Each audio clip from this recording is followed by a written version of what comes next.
Before we begin, as you all know, on Thanksgiving Day, we've lost one of our great partners in local law enforcement, Mr. Randy Day, and we'd like to honor him and begin with a moment of silence.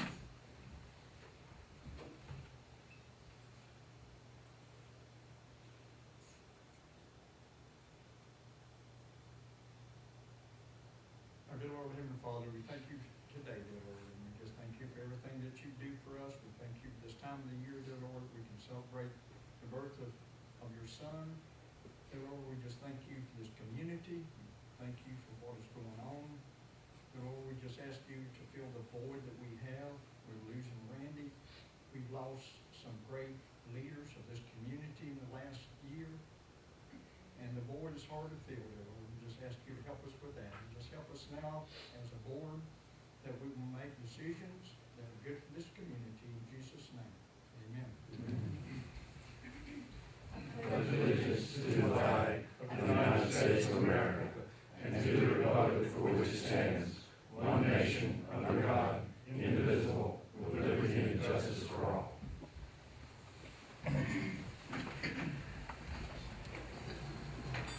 Thank you, and good morning, everyone. We're going to go ahead and call the meeting to order. Our first item of business is going to be approval of the agenda. I think that Bill had a couple of changes he would like to suggest. Madam Chair, if possible, after discussion with the auditor, if we'd like to switch item 5 and 4, please. And let them do the financial audit first, and then item 4. Any other suggestions or discussions from board members? If not, we're looking for a motion to approve the agenda. June, and do we have a second?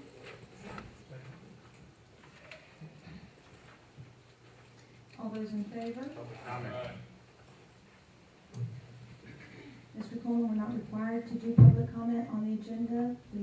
We will acknowledge that we've received a request from you to be added to the agenda to discuss the asset policy, that as I discussed with you earlier, we do not have time in this meeting today to address that. Will you put it on the agenda of the next meeting? I will not confirm that we will put that on the agenda. Do you intend Please to ever take your put it on the seats. agenda? We're moving forward, thank you. Now we'll move on into approval of minutes. I trust everyone has had an opportunity to review the minutes. Does anyone have any changes or corrections for the minutes? I have a question. Yes.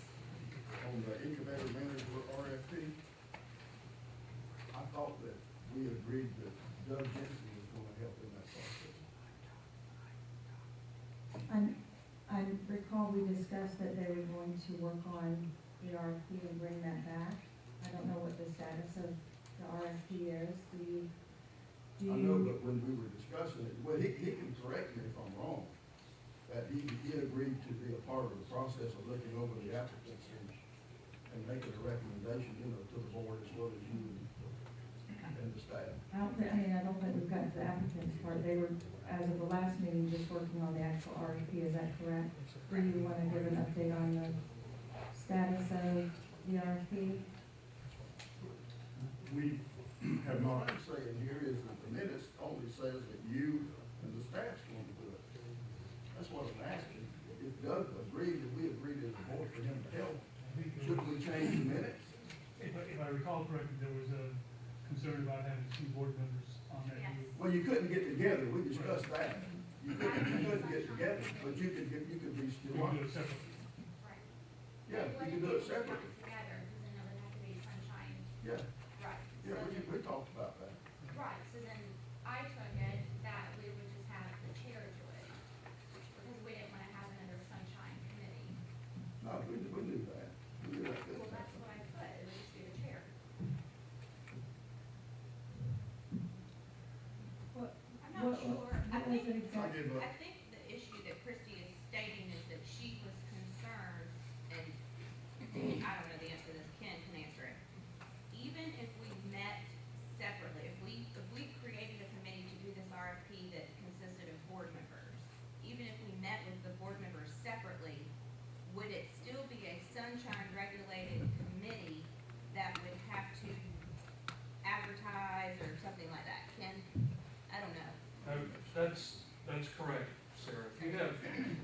board members making input on. I mean, it's not kosher to have the meeting with one, then take their comments and go to the meeting and incorporate both comments. It's not gonna take it out of the sunshine just by having, you know, separate meetings. Okay, Because if you're gonna consider the comments of the other one in the other meeting, would basically just be circumventing. So okay. Sarah's concern is correct legally.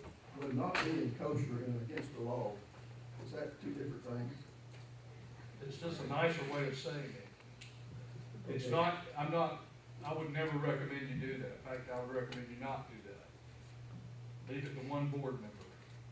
Choose that board member if you want. If it's not the chair, and quite frankly, my recollection, and I may be mistaken, I thought that they made the commitment to bring the RFP back to the board before it was even advertised. Yeah. So as a practical matter, the whole board's gonna get input on it when it comes back. It's not even gonna be advertised until you guys have looked at it. You're right, the RFP is coming back. But I think that more than Bill and the chair needs to be looking at these things before the 3 or 4 is brought up. That's just what I'm saying. No. We are not bringing applicants to the board before. The advertisement itself, Donald, is gonna be brought back here before it even goes out in the newspaper. That's what they're saying. Okay. Yeah, I don't think that I think we're saying the same thing, you know? We're saying the same thing, Donald, it's just, they haven't even advertised it yet. They committed to you to bring the advertisement back before this board, before it even went out. Okay, So the whole board will get into it. okay. And then subsequently, the applicants, you know, there's probably some way we can have a ranking process where 3, 4, however many board members can review and rank applicants, bring the top 3 back to the entire board. And I didn't think that we got that far into the decision making of that process. So are you proffering some change No. in that No, portion of the no, meeting? if that's the for way the it's gonna minutes? be, I'm fine with it. Any other review or discussion on the minutes? If not, we'll open for a motion to approve the minutes. Move. Is that Jim and Doug? Any further discussion on the minutes? If not, all those in favor? Anyone opposed? And now we're moving into item 4, which, as Bill mentioned, we've switched around for the financial audit. So Bill, if you would like to introduce that. Mike, Tricia, whoever's taking the lead, you may begin. Probably from the table would be easier for you. Thank you. Tim, also welcome.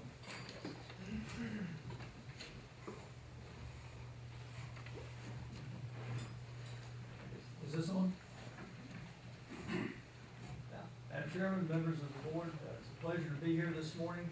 For the record, my name is Mike Carter. I'm a principal with Clifton Larson Allen. And with me today are Tricia Floyd. Tricia is a manager with our firm and also the manager on your engagement. And Tim Jickle. And Tim is a staff member with our firm and also contributed greatly to the audit. I know that you just received this, I believe last night. So we're just presenting a draft today. We'll come back next month after you've had a chance to look at it and see if there's any questions that you had, and we'll present the final. But we did just want to go over the draft review today quickly and see if there were any initial questions that you had. Let's see, I don't know if there's a clicker. Oh, sure. Okay, is that better? Just pull it in. Is that better?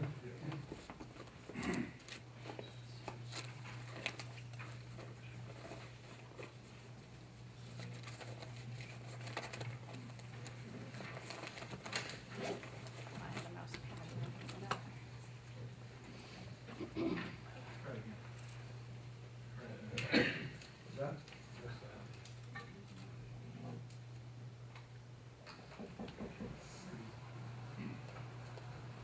Okay, this slide is just saying that our Our presentation is greatly summarized. We just try to hit the high spots, and that it needs to be taken in context with the full audited financial statements. That's the auditor's opinion, and it is an unmodified opinion. It says that the financial statements, as they're presented, are fairly presented in accordance with generally accepted accounting principles. With that, I'll turn it over to Tricia to talk about the numbers. Thank you. As you can see from the data here, this is your government-wide statement of net position. And again, this is on the full accrual basis of accounting. We have two bases that you report on as a governmental unit. And this one is on the full accrual. It lists out 5 years to show some trends in your data. And as you can see, from 2010, you had $5 million in total assets, and that's increased up to $17 million, which is current as of September 30th, 2014. Your cash position has increased significantly, as well as your capital assets. Your capital assets consist of the buildings that you purchased and renovated throughout your time since 2010. So you can see that you're gaining position there. The next slide is the liabilities and the net position overall. You can see from here that since 2010, you've had minimal liabilities. A lot of that you have in the $263,000 in 2014 is due to timing of your payables at year end. The unearned revenue number you can see is a new number, and that is the $100,000 that was received as a deposit, which originally I think started as a deposit and then to do the first 10 months of rent from one of the facilities. And then overall net position at the bottom, again, since 2010, you were at $5 million overall, and it's increased significantly from year to year to just over 16, almost 17 million, 16.75 million. So you can see that those are broken down into categories called invested in capital assets, restricted for economic development, and then unrestricted. So the invested in capital asset number are ones that's your net asset. Sorry. Hello, is that better? It's hard for me to lean forward, I lose my Sorry. The casualty of the. Look like you're singing. All right. I'm just trying to make sure Is that better? you're on the live stream. Is that better? No? Just talk about it. Okay. The live stream mics are over on the side, so. Okay. All right, I will just try to speak louder. Is that Okay. Sorry about that. The invested in capital asset number consists of your buildings that you have on site and the improvements that you've made to those over at the park as well. The restricted for economic development, those consist of the dollars that are in your special revenue fund, so that's restricted monies. For economic development, that would be the Mosaic dollars. And then unrestricted, you have just over $2 million. So that's a very healthy net position as far as other governments for comparables. The statement of activities is your revenues and expenses, and again, this is still on the full accrual basis of accounting. You can see from here, your revenues, your total revenues have been very consistent from year to year, mainly because of the Mosaic funds. The capital grants consist of the EDA dollars, and for the last couple of years, that's been pretty consistent, but it can fluctuate year to year depending on timing of projects and awards. The expense number, again, that is highly fluctuating depending on the timing of the projects. So as money is awarded, it may be awarded in 1 year, yet the project doesn't start until the next year, so it's a pretty cyclical figure. You can see it goes from 5.6 down to 3.8, and that just depends on timing of projects.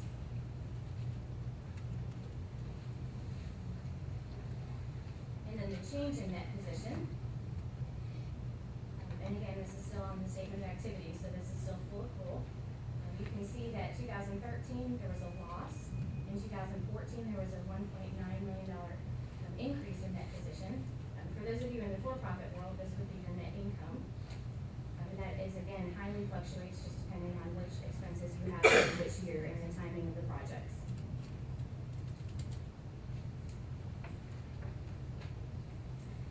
This next slide takes us to governmental funds, and these are on the modified basis of accounting. So these will not reflect any long-term assets or liabilities, so your capital assets are no longer reflected in here. They are actually reflected in that bottom expenditure figure, which is capital outlay. So it's a little bit different presentation. It's much closer to a cash basis or near cash basis. So overall, the revenues are very consistent again, depending on, intergovernmental is really the one that fluctuates from year to year, and that's depending on EDA funding. And expenses, as previously stated, really depend very much on which projects are going on at which time. So you can see in 2013, they were at 7.6. 2012, they're at 4.8, so they really fluctuate from year to year. This year, we ended up at about 3.6 for expenditures.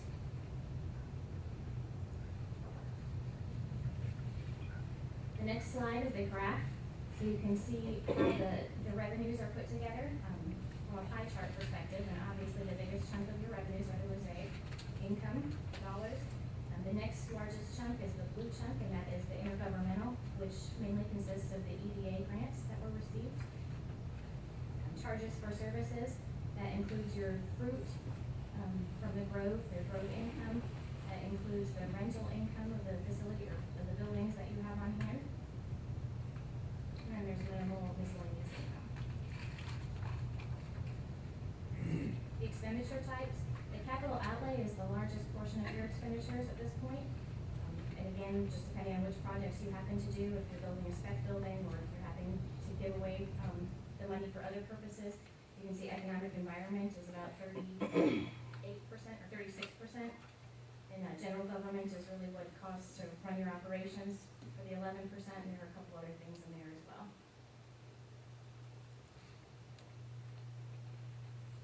And again, these are just the numbers that break down total revenue, total expense, and then into your net change and fund balance, which is, again, is your net income or loss for those in the for-profit world here. So again, trending, you can see that they fluctuate from year to year. Some years you're down, some years you're up, and that really just is completely dependent upon what projects you have approved to be spent and the timing of when they're spent.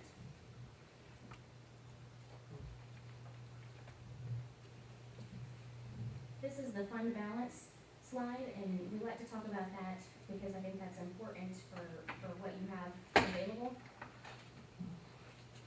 Non-spendable is money that is pretty much your inventory balance. Again, this is fund balance, so this is your equity position, your net position, I guess is another term for it. In these terms for government and under GAS, we would call it fund balance. But non-spendable means that it's not available to be spent. The restricted for economic development projects are specifically your mosaic funds. So there's 6.1 million in the mosaic funds.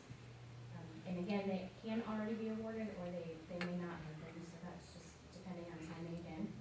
And you have an assigned balance and an unassigned balance. The assigned balance are items that have been budgeted for. It mainly consists of your EDC funds that have been budgeted out. And then unassigned are general fund, cash available, so to speak. With that, I'm going to turn it over to Tim to talk about the footnotes. Can you go back on screen?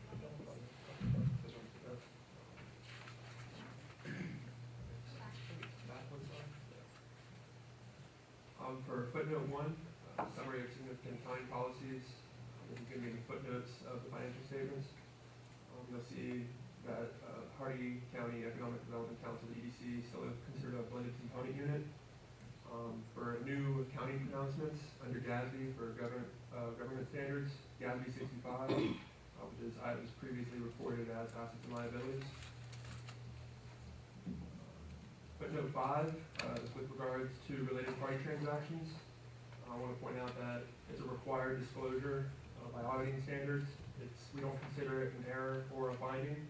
It's just simply a required disclosure. You will see on the graph Continuum Labs, and if you go to the next slide, we discuss the BOCC money, the Board of County Commissioners, and also the money received from the Mosaic grant for EDC.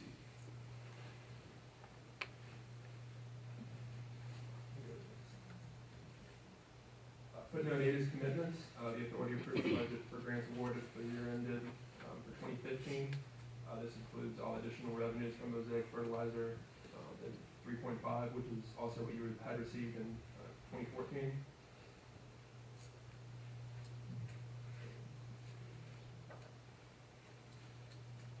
Footnote 8, continuing with commitments, is the Auditor General. They conducted their operational audit, which that report was issued back in February of 13.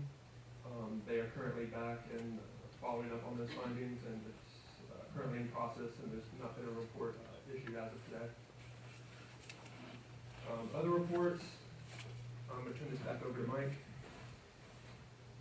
Thank you, Tim. There are a number of other reports that we issue in conjunction with the audit. The first one is the independent auditor's report on internal control over compliance and other matters, other financial reporting and compliance and other matters, and that relates to the financial statements as a whole. If we have any findings that would affect the financial statements, not just, well, you don't have a single audit, but if it's a material weakness or a significant deficiency, then it's required by auditing standards to be in writing in this report. And we did have two findings that were considered significant deficiencies. They both relate to advances that were made on the incubator project. And the first finding has to do with the fact that there has been some, some problems with the clerk's office on the EDA side, matching up requests for reimbursement to the actual expenses. And so we have a finding as it relates to advanced funds, and we're just recommending that for advances, that if you do have advances on projects, think about just advancing the first payment and then going to reimbursement of actual expenses after that, and not having other advances along the way. So just go to a reimbursement basis after the first advance, and then at the end of the project, just settle up and make sure that there are expenses that are actual expenses that can match that first advance. And the second finding we had to do with the fact that because there have been some delays in matching up actual expenses with the reimbursement request, there have been some, I believe, it was in December to September, reimbursement request was actually received by the EDA for reimbursement. So we're just mainly recommending that you take a look at, when you make advances, take a look at those procedures and try to get to a point where you're just getting reimbursement on actual expenses after the first advance. It makes the process a lot easier. It makes the matching process a lot easier on the EDA side, and it makes cash flow a lot smoother. The next letter that we issue is a management letter. That's required by the Auditor General, and there's several items there that we're required to address. The first item is the status of prior year findings, and we looked at the findings we had in the prior year. Both of those findings were cleared by management, so there are no outstanding findings carried forward into the current year. We also, something that's new this year, you'll see this other independent accountants report. In the past, the Auditor General asked us to make a statement as to whether the IDA was investing its surplus funds in accordance with Florida statutes. They've gone back and said, well, this really needs to be addressed in an examination, which we'll talk about in a minute, but exactly that is. So there is an extra examination, independent auditor's report addressing the fact that you did invest your funds in accordance with Florida statutes. That's at the very end of the financials, of the audited financial statements. And then the last item is, and this will be issued in hard copy next month with the finals, but is required communications. These are required by auditing standards, and there are certain points that we're required to address. The first point has to do with qualitative aspects of the accounting practice and policies that, we look at the estimates that are used to prepare your financial statements, and in your case, the major estimates are your allowance for doubtful accounts, and the useful lives of your assets, to determine depreciation. And we looked at those and we agree with management's treatment of all those estimates. We also are required to report if we had any difficulties encountered during the audit. We did not have any difficulties encountered. There were 3, they call them correctedness statements. You probably know them as proposed audit adjustments. There were 3 proposed audit adjustments. 2 were clearly immaterial, and 1 had to do with the advance that was received in December. It was because you're on modified accrual for your fund financial statements.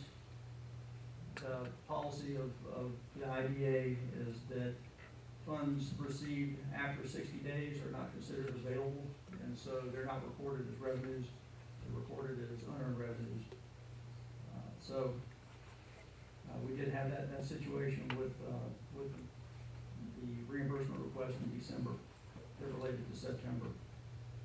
We didn't have any disagreements with management. We did receive a we will receive a management representation letter. This is still a draft, so we haven't received that letter yet. And then we're not aware that there was a communication with any other auditors about any accounting or audit items. So with that was our report, and those are the items that we've issued, and we'll be glad to open it up for questions.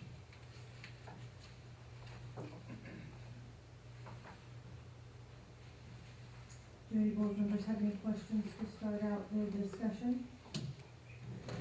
This is just a draft, it's not something we have to vote on today, so I haven't had a chance to review it thoroughly. Correct. Right, that's why we're just presenting a draft, so you will have a chance to review it, and we'll have the final next month.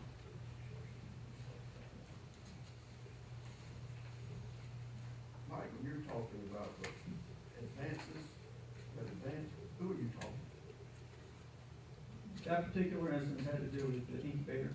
I mean, who are you talking to up here? Well, the letters addressed to management, which is Okay. the board and staff. Okay, so I, as a board member, doesn't know anything about things like that. So I just wondered if you was addressing it to us. But we don't know. The letter is addressed to you because you hire us. Okay. I just didn't know who you was addressing. I think I can provide some clarification for you, Ron. Okay. The EDA grants are reimbursement grants only from the EDA. The incubator grants are to the IDA, because the IDA can spend money. In this instance, we're spending money on behalf of the grant subrecipient, and then we seek reimbursement from the EDA. We had taken the position that the audit of these individual items would come internally with the IDA, because Senate Bill 3110 clearly says that when the clerk receives an invoice from the EDA signed by 2 members, they will pay it. The clerk is chosen to audit each of those individual invoices. We don't object to that, but it has created this circumstance. And I think through numerous meetings, we have all of them looked at.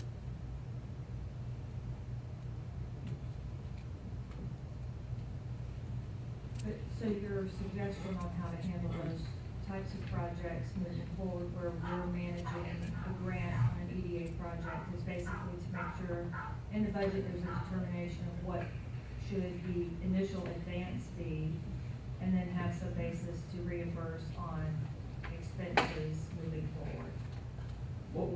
What we normally see with advances is one of 2 things. We either see that there's an initial advance, and then they get settled up before the second payment is made, which will be on a reimbursement basis. Or it goes to a reimbursement basis after the initial advance, and then there's a settle up at the end of the contract. And we're recommending that just for the ease of payment, because like Bill said, the agreement with the EDA is on a reimbursement basis only. So if you make an advance, it can take a while before you get all the documentation available to give to the EDA for reimbursement, since it's based on actual expenses, and advance isn't. There is one other issue too, where the EDA is approving a budget for the subrecipient of the grant. We are in a tough position when we are second guessing subrecipients' budget items. So as long as their expense is within the confines of the budget, it's hard for us to say, well, I don't want to micromanage their business, because we don't have the competency to do it. Mike, when we get these EDA grants, who is responsible for the auditing or making sure the money's spent correctly? Is it the EDA or is it the IDA? I'd say both.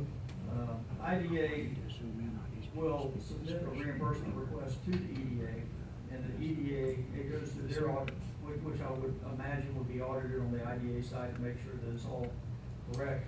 But when it goes to the EDA, the clerk's office also takes a look at that and make sure that there's proper support for reimbursement.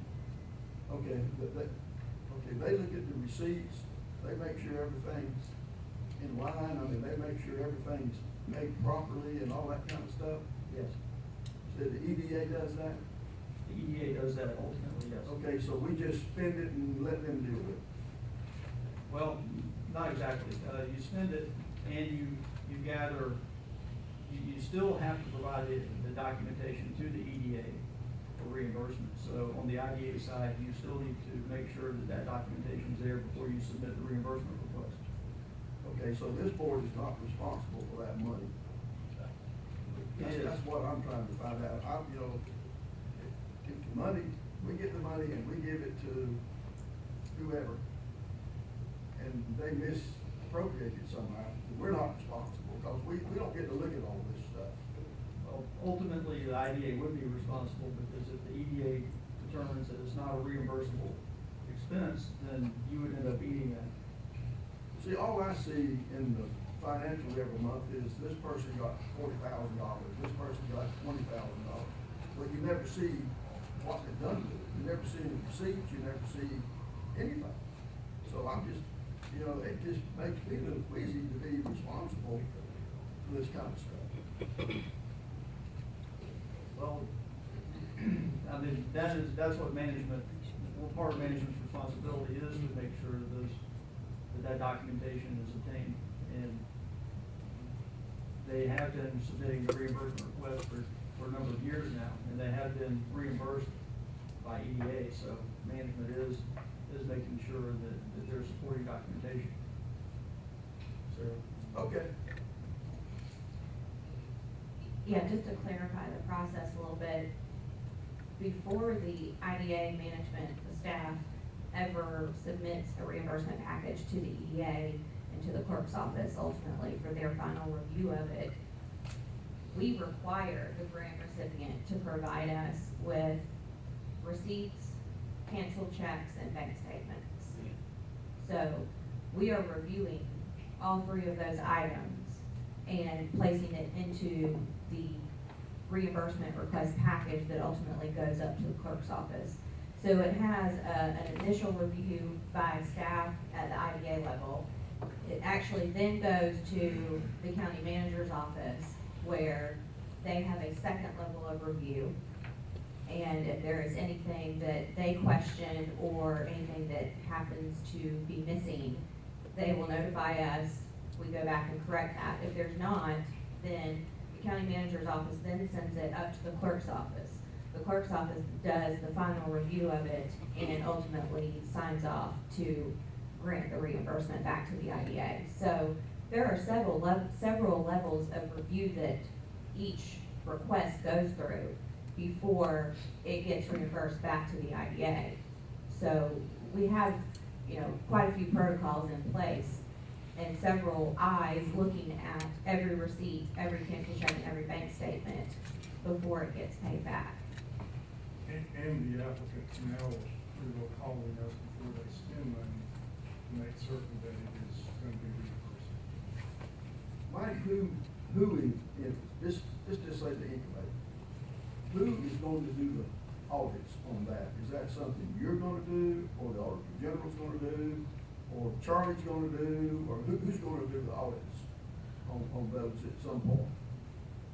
That would be up to the board to decide if management should do the monitoring or if you should outsource that monitoring. Well, but I And think when that, when are we gonna make that decision? But but like Sarah said, they're ongoing, you do review the documentation for reimbursement requests. And there, like, as Sarah said, there are other levels of review, and ultimately, based on the legislation, the clerk's office is ultimately responsible on the EDA side to make sure that there's proper documentation for that expenditure. But it is being audited. It's already being audited, which is one of the reasons that the clerk's office has gotten stringent on what they want to see. The EDA grants themselves are audited in their regular audit, correct? I mean, Larson Allen would be auditing the EDA.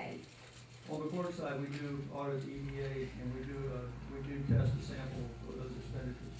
Which the incubator would be included in that because it is an EDA grant. So there is an audit that is completed on that project. Is that right? Yes. Okay, so you'll be doing audits, if you're chosen to do it, I'm assuming you will. You'll do an audit on every company, say at the incubator, individually, you'll be doing audits for every one of those? Or you just do a general audit and just throw it all in the pile and pick out a few? Well, Like the grant as a whole. again, we're kind of talking about what is an audit. And there's a difference between a monitoring and an audit. If at the end of a project, you do a monitoring, which you go in and you test the whole population of expenditures to make sure that it's proper. That's different than a financial statement audit, which we do for IDA and for EDA.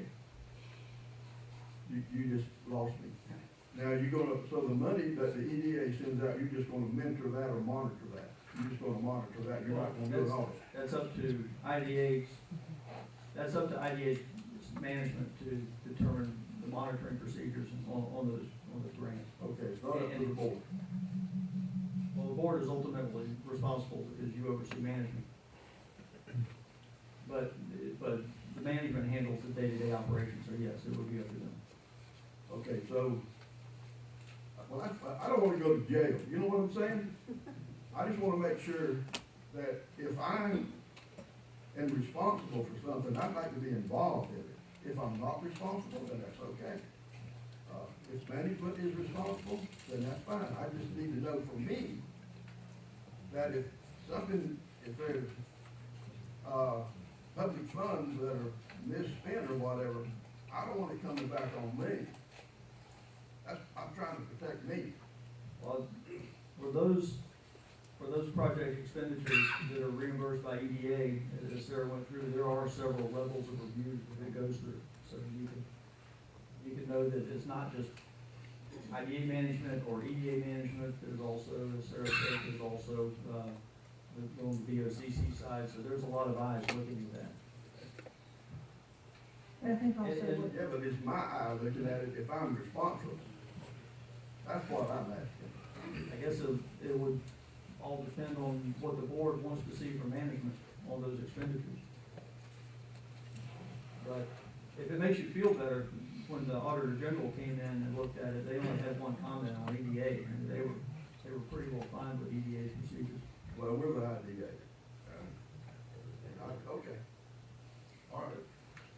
but I think what you're trying to say, and perhaps John's point, is that your recommendation is that when these EDA grants are structured, maybe we work together with them on the budget to show this advance and then reimbursement schedule, or do a percent complete draw schedule based on them providing reimbursements for different items. Yes, I'm saying that when there's advances made, and just to make the cash flow smoother, the reimbursement goes smoother from EDA to the IDA, and I would recommend that you limit the amount of advances you make and get to a reimbursement basis as soon as you can. And who's determining in that process what's allowable and what's not allowable based on the budgets presented? Well, You know, initially, budgets, are the budgets being presented that specific, or is that a determination that you as the auditor are making as you're reviewing them?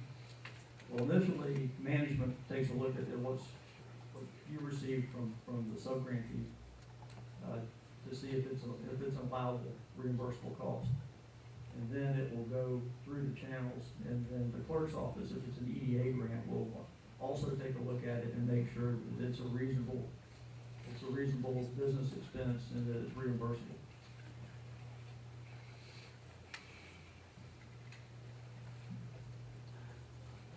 I had a couple other questions. Did you have any other questions on that? Let me tell you, Vanessa, when it comes to this stuff, I can be easily fooled. Because, I can barely do my own income tax. So, can't do mine. So, I try to look at this stuff and try to ask reasonable questions about things that I look in here and I don't understand. Of course, I can be easily fooled on this stuff. And, so I'm just, I'm trying to look after me. And, I just want everything to be down the line straight, and I think this board should get more information about the money that's being spent. I mean, you look in the financials every month, and it's got these people were given this amount of money, but it doesn't say nothing about what it's for, or what it is, or nothing. They just got it. And at some point, there could be an audit on this stuff, I guess, with, agreed on procedures or something, and then we'll end up with a mess. And I just don't want that to happen. I understand that. Do you object to the incubator? No. Do you? I'll tell you what, let me tell you something, Bill. Well, I'm trying to understand, Donald, so I can help you get the right The information. incubator is the only thing that's going right now. So if I have another example, I'd use it, Bill. But let me tell you something. When you brought the incubator thing up to the EDA, I got up there and supported the incubator. You probably don't remember that. But I also said I supported if it's done right. And I just want to make sure it's being done right, because I don't want to go to jail, okay? I don't think you're gonna go to jail. Okay, well, you probably got the control over that. If you'll come see me later, I'll be glad to spend some time. Later.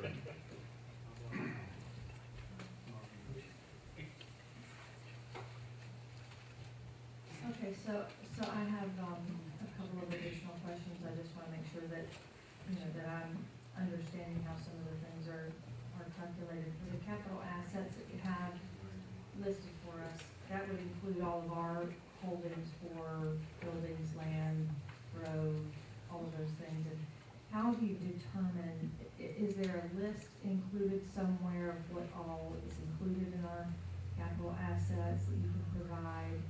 Yes, there is a detailed depreciation schedule that lists out all of your capital assets and the ones that are depreciable, what the accumulated depreciation is. So how are you determining how are you determining the valuation of that asset? Is it strictly the cost and then a depreciation schedule? Is there, any way for you to assess the market value of that asset? Well, it's based on historic cost. I'm not aware of any donated assets that we have. Well, there were initially, I guess, there were donated assets from GSCC years ago, but we knew what the cost was on that, so that was easy enough to determine. You've got really a breakdown on your lots that are in the industrial park. Some lots that are in active use are classified as capital assets. And the lots that are vacant and that are available for sale or for use are classified as inventory. That's what that, I think, $1.2 million of inventory is. And so accounting standards do require us to evaluate both capital assets and inventory to make sure there hasn't been a permanent impairment. And so we do look at fair market value versus what the historic cost was on those every year. So other buildings like the Tech River Building and PF Man, that we may be receiving rent and things like that, still go into the capital assets, and then the income is shown separately to offset those. Yes,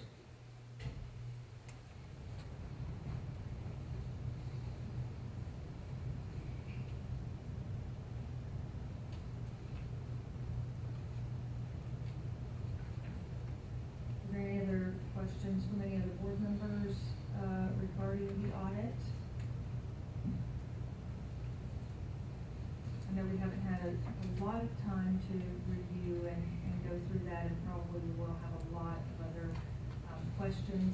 So I'm assuming we have a commitment from you to return to our next meeting to give us the opportunity to digest this a little bit and have any questions brought back to you. I knew you didn't have much time to look at it, and that's why it's in the draft form. And I will be back next month to answer any questions that you have after you have a chance to look through it more thoroughly. There's a good chance I will not be coming back Yeah. next month. If Tricia comes back, she'll be, I'll be mad. One of you. Yeah. Can you go back for just a moment? There was a slide that you presented that showed capital outlay, economic expense, and then operating expense. Can you elaborate a little bit more for me on what is quantifying in that economic expense portion? What's, like, as Tricia had talked about, your governmental financial statements are really divided, it's presented on two bases of accounting. The first two statements, the statement of net position and the statement of activities, are on full accrual basis of accounting. That means it's a longer term view. It means that any long-term assets or liabilities that are in there, if you purchase some equipment or building or capital asset, long-term asset, and it's put on there and it's depreciated.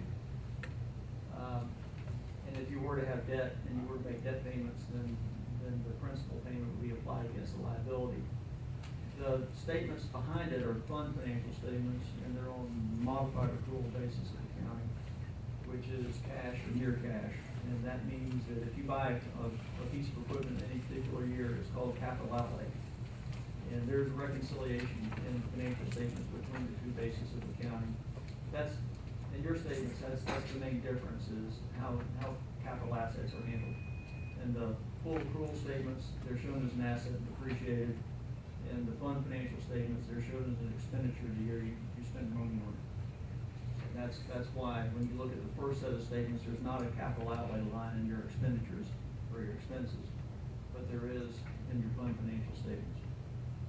So when the financial statements are prepared, look at the nature of the expenditure. If the expenditure is on day-to-day operations, it's called general government. If it has to do with economic development, the expenditures that you have for your various projects, it's called economic development. And then anything that's spent on capital assets is capital outlay.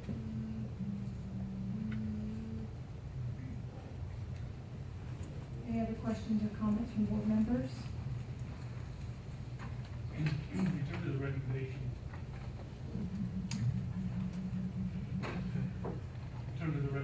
to. Did you get it, Mike, please, sir? Better? Thank you. Better? Get closer. Close enough to turn it on. Better? Thank you. In terms of the recommendation to move to more reimbursement and less advancement, do we have a policy and procedure that governs how we handle those now? Internally? We just got this yesterday at 5 o'clock, and I mean, we were aware that we had some issues related to the reimbursement. I think we have them worked out, but we've not even contemplated a policy, but we certainly can do it. It seems like it solves part of Don's concern too, because if the money's only getting reimbursed once it's been approved back by the EDA, then we're not governing how the money's spent, except for when we offer it. We did go back through each of the individual budgets for the incubator grants, and we have proposed some modifications to those budgets that will keep a lot of the purchases for items internally in the incubator, so it will show up as tangible property of IDA rather than being in the hands of the individual subrecipient. And we have to take those budget amendments back before the EDA before they can become effective, but the grant applicants have been extremely cooperative in doing that. And I think that will help a lot of the problems that we've been faced with.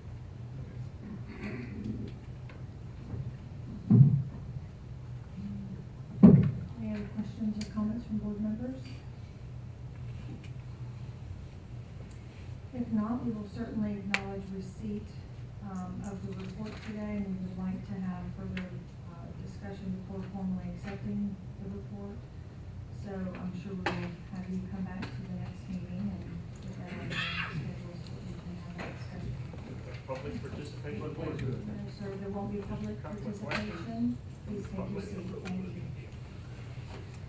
Before we move into the next project, we'll go ahead and take a brief break.